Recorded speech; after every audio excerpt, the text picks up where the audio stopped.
अगर आपको बोला जाए कि एक कंट्री जो in future economic and political super power बनने जा रहा है और बहुत से पावर या ऑर्गेनाइजेशन को ये बात खटक रहा है और इस कंट्री को समय रहते तबाह करना ज़रूरी है, तो ये काम इन सभी ऑर्गेनाइजेशन कैसे करेंगे?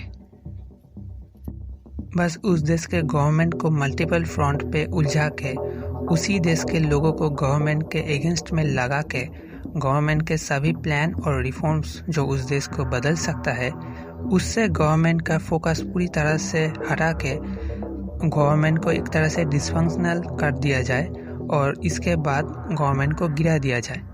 उसके बाद आप अपने मतलब के लोगों को देश के पावर में बिठा के उससे कुछ भी करवा सकते हो।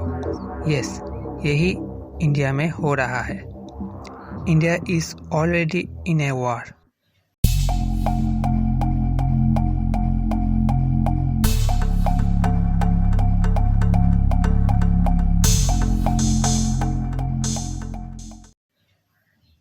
It is not like a conventional war, but a psychological digital cold war. इस युग में साइबर और डिजिटल फील्ड के अलावा हमारा माइंड भी एक बैटलफील्ड बन चुका है। इसको कहते हैं साइकोलॉजिकल वॉरफेयर, जिसका मतलब जो हमारे माइंड या हमारे साइकोलॉजी को कंट्रोल करेगा वही जीतेगा।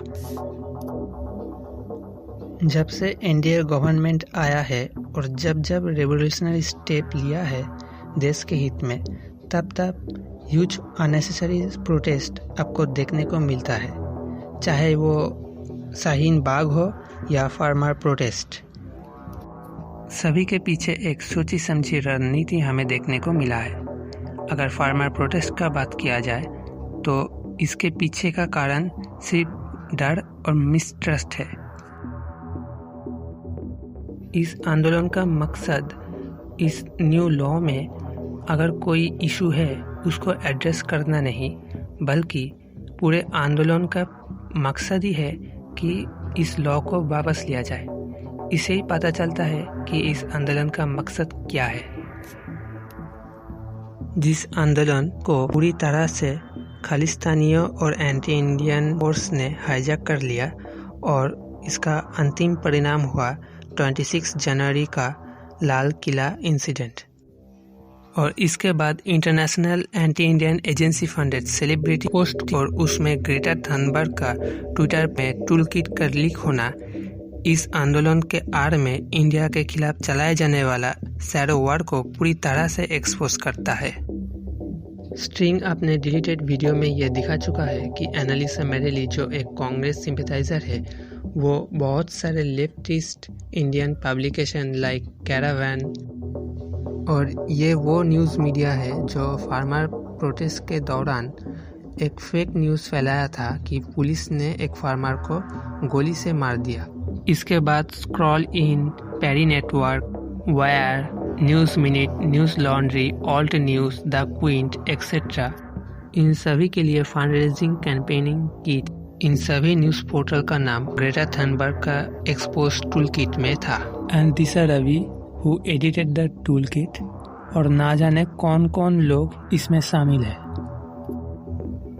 और स्ट्रिंग ने यह भी रिवील किया कि जर्नलिस्ट लाइक बरखा दत्त, मोहम्मद जुबैर और एनालिसा मेरेली जैसे लोग और इन सभी लेफ्टिस्ट मीडिया पोर्टल को कैसे जॉर्ज सोरोस के ओपन सोसाइटी का फंड हासिल हुआ और इन सभी लोग एक दूसरे के साथ 5 महीने पहले से ही संपर्क में थे ताकि देश में एक कैओस फैलाया जाए और मीडिया के थ्रू इंटरनेशनली और देश के अंदर लोगों में गवर्नमेंट के खिलाफ एक बैड नैरेटिव क्रिएट किया जाए। और सिर्फ यही नहीं, बल्कि Via Campesina Extinction Rebellion which is again founded by Open Society and Greenpeace, इन सभी ऑर्गेनाइजेशन का डायरेक्ट इन्वॉल्वमेंट था जो इस साजिश को फर्दर एक्सपोज करता है।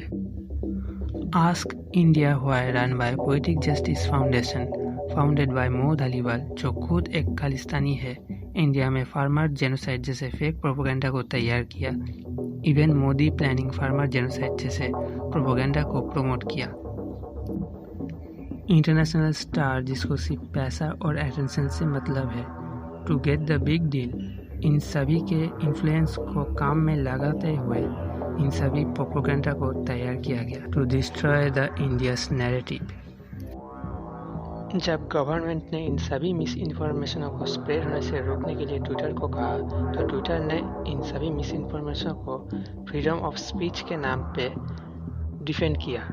ये सेम चीज़ हमें अमेरिका में BLM मूवमेंट में भी देखने को मिला था, जिसके कारण अमेरिका में दंगे भड़के और ठीक उसके बाद